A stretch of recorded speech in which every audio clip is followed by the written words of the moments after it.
bago pa man makadapo ang kanyang palad sa pisngi nito, ay nasalunan nitong mainit niyang kamay.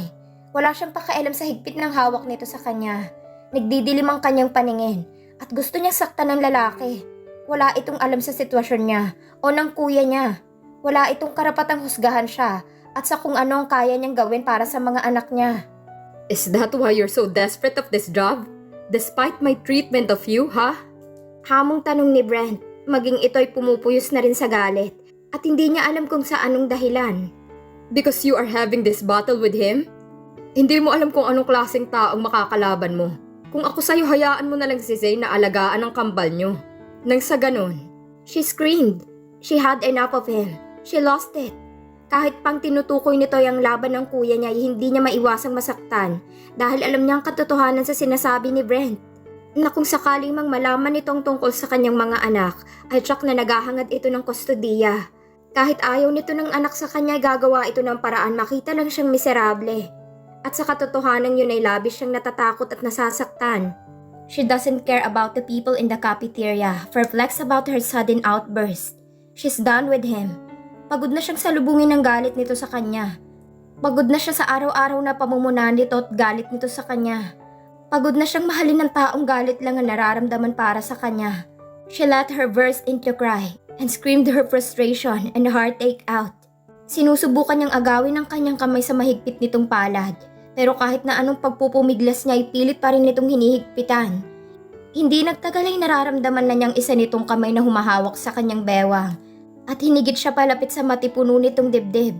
Dinig niya ang malakas na tibok ng puso nito at ang malalim nitong paghinga. Pero dahil sa kanyang pagwawala ay hindi niya naririnig kung anong sinasabi nito. All she could feel at that moment was his warm embrace, his soothing hand on her hair, stroking it to calm her down. It did calm her down, but she's still crying. She felt him loosen his grip on her other hand, so she took that chance to push him.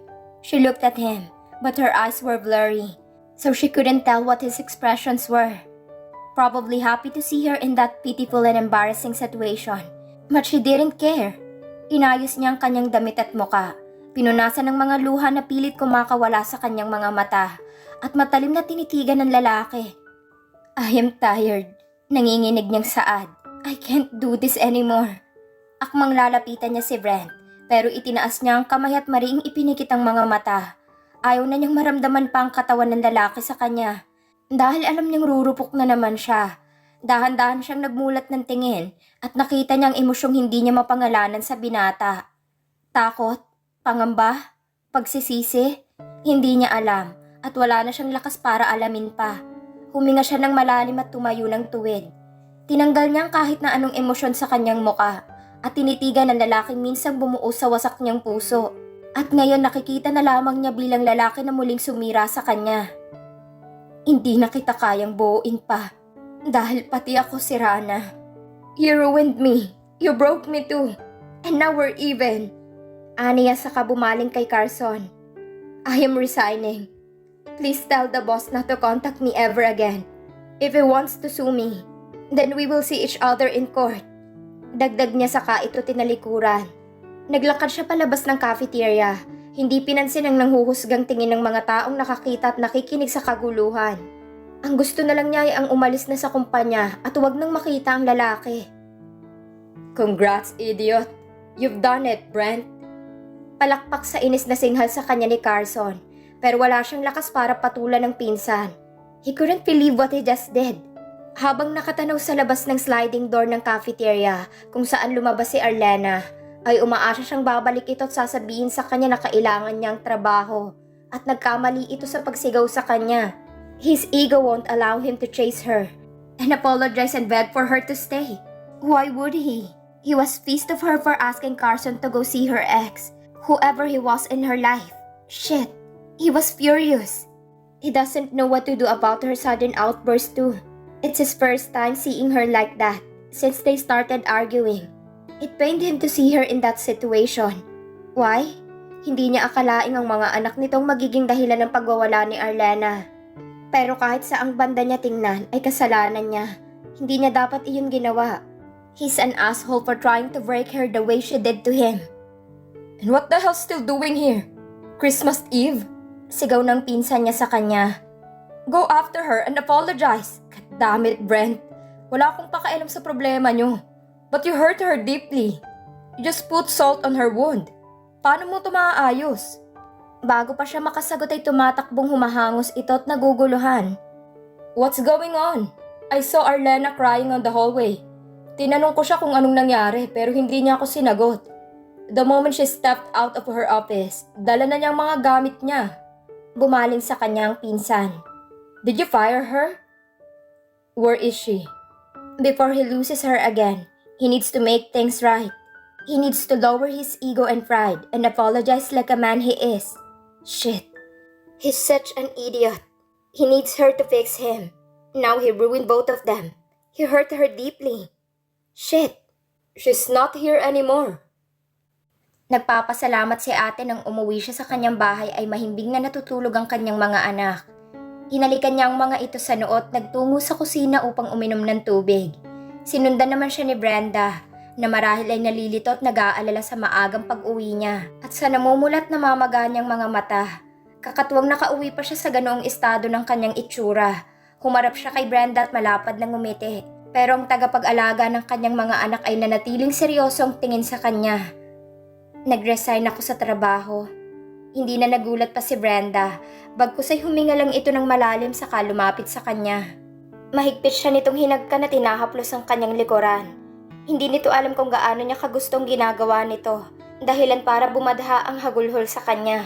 Tinugunan niyang yakap ni Brenda at hinayaan ang sarili na umiyak sa balikat nito. Kung ano-anong pag-aalo ang ginagawa ni Brenda sa kanya upang tumahan siya, pero wala itong nagawa. Inilabas niya ang lahat ng sakit na nararamdaman niya at hinayaan lang siya nito. Hindi niya alam kung ilang minuto silang nanatili sa posisyong yon hanggang sa igiya siya ni Brenda sa upuan at bigyan muli ng tubig.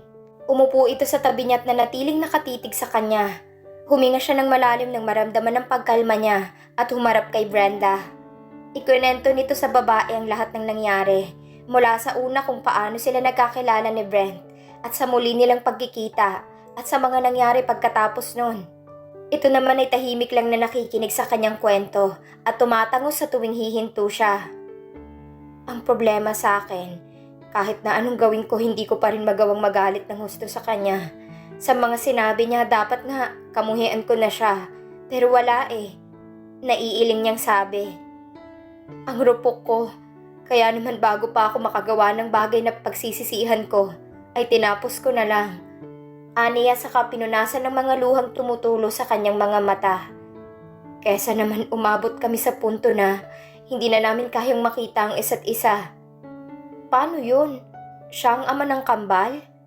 Paano kung isang araw malaman niya at kunin niya ang mga anak mo sa'yo? Then probably he's right. I don't deserve any of my twins because I am lacking. Hinawakan ni Brenda ang kanyang kamay. Hindi niya alam kung anong sinasabi niya dahil hindi niya nakikita ang sakripisyo na ginagawa mo para sa mga bata. Kung ibang tao lang yun baka sumuko na sa mga pamumuna niya sa trabaho. Pero ikaw, kinaya mo para sa mga anak mo. Ngumiti si Brenda at ito na ang pumuna sa mga luha niya. Ikaw na yata ang pinakamatapang na ina na nakilala ko sa buong mundo. Isipin mo na lang na pagsubok to at bukas, malay mo, may iba palang nakatadhana para sa'yo. She smiled. She can't help but thank God for giving her someone like Brenda. Too bad she doesn't have work anymore. She can't pay for her service anymore. At least bukod sa mga kaibigan niya may isang taong makikinig sa kanya at ipaglalaban ang karapatan niya bilang babae at bilang ina ng kanyang mga anak. Kung alam lang niya na sa ganoong sitwasyon sila aabot ni Brent, ay hindi na sana niya tinanggap pa ang trabaho. Sana hindi na lumalim pang nararamdaman niya at hindi na sana siya nasasaktan pa. Marahas siyang umiling. Kung ano man ang nangyari ay nangyari na. Hindi na niya kailangan pang iyakan dahil walang mangyayari sa kinabukasan nila ng kanyang mga anak. Kailangan niya muling maghanap ng trabaho para makakain sila ng kanyang mga anak. Kahit hindi ganoon kalakihan ng sahod, ang mahalaga ay may trabaho siya at mabubuhay niya ang kanyang mga anak. She has to look on the bright side of all of this and move forward. She has to be strong for her twins and to be the mother they will be proud of someday. She has to prove him wrong. Hindi pinansin ni Brent ang matalim na tingin ng dalawa niyang pinsan sa kanya. Batid niyang may mga gusto pa itong sabihin sa kanya pero naghahanap lang ng tiyempo para sunggaban siya. Tahimik niyang tinutungga ang bote ng whiskey at kahit naramdam na niyang hiloy, hindi pa rin siya nagpapaawat. Gusto niyang malunod sa alak at makalimutan ang araw na yon. At bukas paggising niya ay sana panaginip lang ang lahat. Bukas paggising niya, patungo sa maliit na opisina ay makita niyang babaeng naghihintay lang na sigawan niya. Na kahit mairita siya sa dami ng bulaklak na nasa mesa nito mula sa manliligaw ay ayos lang. Basta nandoon nito at handang labanan siya anumang oras. But then again, none of this was a dream to him. Everything happened and he can still vividly remember every fucking details. Everything he had said to her to make her fucking leave him for good. This time he knows that she won't come back. If he could turn back the time, he would definitely go back and fix everything. Every damn thing. From the very beginning he had met her and from their last, so he could not see her hurt expression again. He will not give a damn about his allergy as long as she will not cry in front of him. He will not shout at her. As long as she will smile at him, he'll do everything. Damn his fucking mouth. And his temper for not shutting up for once. Now she's done with him, and he doesn't know how to get her back. How can he get her back? If there is a miracle, anything. An angel, no. He's sure God hates him now for hurting his angel, his goddess. Anything that will get her back, he'll take it. Now what? Matalim niyang binalingan si Calvin na nagkibit-balikat na lang sa kanya. Huwag mong ibuntun sa amin ang galit mo. Kahit saang banda, ikaw ang may kasalanan. Sermon ni Carson. You just had to bring that damn custody up and hurt her in the most painful way. She's right, you know. You know nothing, and yet you judge her. I know you want to hurt her because you claim she ruined you.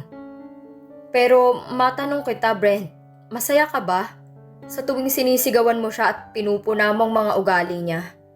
And did that satisfy your dick? Did that make you feel better? No, of course not. It didn't make him any better. On the contrary, it made him worse.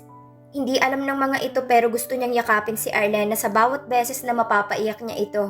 Sa tuwing makikita niya ito sa hallway o kahit saan, nasisiyahan siya. At gago siya dahil mas pinili niyang gawing miserable ang dapat sana na maayos na trabaho nito sa kanya. It didn't. Sagot niya.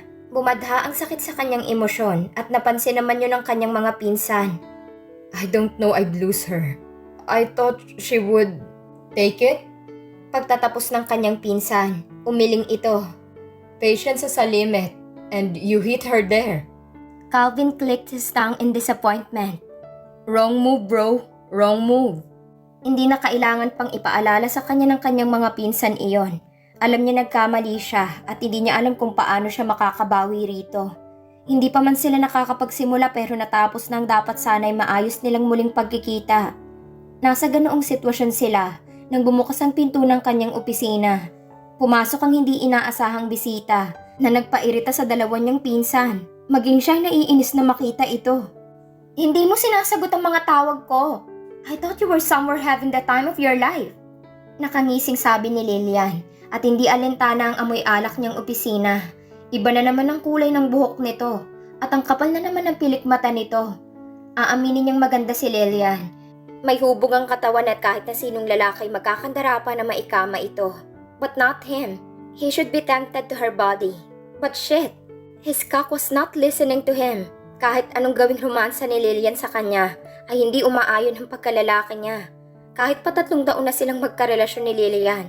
Naghihiwalay man pero nagbabalikan pa rin. Iyon ang sitwasyon ng relasyon nila hanggang ngayon.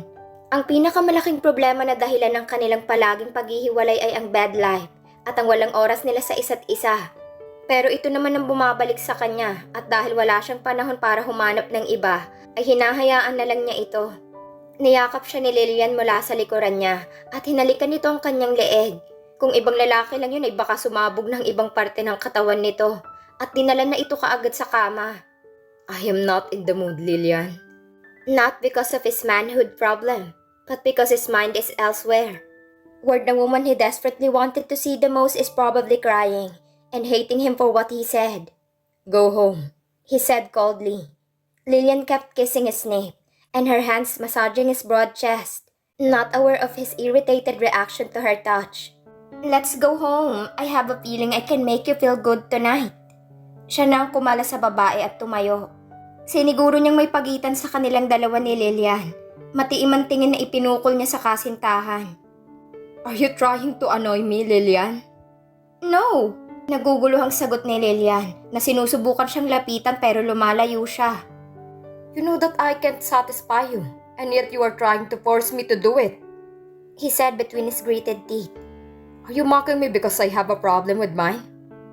Of course not. I'm just... Go home. Itinuro niya ang pinto. Umaasang makikinig si Lilian sa kanya. Pero tinapunan lang siya nito ng matalim na tingin. At animoy maiiyak na. You know what hurt the most, Brent? Despite the fact that you can't satisfy me. You can't even have time for me. Ginagawa ko ng lahat para maging okay ang relasyon natin. Pero palagi mo akong tinutulak palayo sa'yo. Sigaw nito. Pagod na akong humingi ng oras sa'yo. Pagod na akong maghintay kung kailan ka magte-text o tatawag. Pagod na akong magtanong kung ano bang problema mo sa akin. Pero alam naman natin na wala sa akin ang problema. Dinuro siya nito. Sa'yo at sa peste niyan. Kung hindi lang siya nahihiloy baka kalad ka rin niyang babae palabas. Pero wala siyang lakas na makipagtalo rito. Hindi ngayong gabi na iniisip niya kung paano pabalikin si Arlena. Get out! Alam niyang marami pa itong gustong sabihin sa kanya at alam nito na hindi nito magugustuhan ang kahihinatnan ng kanilang relasyon. Kaya naman mas pinili nitong itikom na lang ang bibig at umalis. Nang maisara nito ang pinto ay ibinato niya sa pinto ang hawak niyang baso, kung saan nabasag yun sa hindi mabilang na parte. Shit! Sinabunutan niya ang buhok at umupo sa malamig na sahig. Humahangos siya at para siyang mababaliw sa pag-iisip. He just wants to see her so badly and beg for forgiveness. Dang, he'll do everything to make her come back. Even the things he hadn't done in the past, he'll do it for her. Kinuha niya ang kanyang cellphone at hinanap ang numero ng kanyang head of his security details. Nang sinagot nito ang tawag ay hindi na niya ito hinayaang makapagsalita. James, find me any information regarding Arlena Buencamino. For the last 3 years, she's been out of the country. Every little detail about her, including her twins, I need. Saad niya, saka ibinaba ang tawag. Mahigpit na niyakap ni Arlena si Zane nang magkita sila sa isang restaurant. Isang linggo rin ang nakakaraan ng huli niyang tawagan ng kuya niya. Dahil sa maraming nangyari sa kanya, hindi siya nagkaroon ng oras para kamustahin ng kuya niya. Dahil alam niyang gusto rin itong mapag-isa. Umupo sila sa kanika nilang silya. Pinagmasdan niya ang kuya niya na bagamat mukhang walang tulog ay alam niyang maayos na ito. How's your case? Napabuntong hininga ang kuya niya saka sinuklay ang mahaba nitong buhok na locks ang estilo. Sa tagal ng panahon ay hindi pa rin ito binabagong style ng buhok kaya nagmumukha tuloy itong mafia. Alam naman niya na wala siyang laban sa custody case pero pinipilit niya pa rin lumaban. She can see how helpless his brother is at that moment. Kahit pa alam niyang malakas ang laban nito ay hindi iyon ang gusto ng kuya niya. I want her back. Kinuha niya ang kamay ng kuya niya na naglilikot at hindi mapakali. Kuya, alam kong mahirap, pero wag na nating ipagpilitan ang sarili natin sa mga taong alam nating hindi tayo kayang mahalin. Nakangiti man pero hindi siya masaya sa kanyang sinabi. It's hard to be hated by someone we love, I know, but we don't have a choice but to accept it. Marahas na umiling ang kuya niya at alam niyang pinipigilan lang nitong luha sa mga mata. I've tried many times, pero kahit na anong gawin ko, hindi ko kaya. Sa tuwing nakikita kong mga anak ko, umaasa ako na sana maisip niya na bumalik sa amin. There is something she'd been curious about, but because she hates poking on his business, even if they're siblings. But now, she has to know. Ano ba talagang nangyari sa inyo? I remember meeting Tess and she's head over heels with you. What happened? Naging malalim ang tingin ng kuya niya sa kanya at marahil ay nag-aalangan nitong sabihin ng kung ano man ang dahilan. Pero kalaunan ay bumuntong hininga ito. Please, do not get mad at me for the things I am about to say, Arlena. Promise me you're not gonna freak out. Tumango siya. I promise. Kung ano man ang dahilan ay alam niyang maiintindihan niya ang kanyang kapatid. Walang sino man ang makakaintindi rito kundi siya. I am a member of a mafia organization.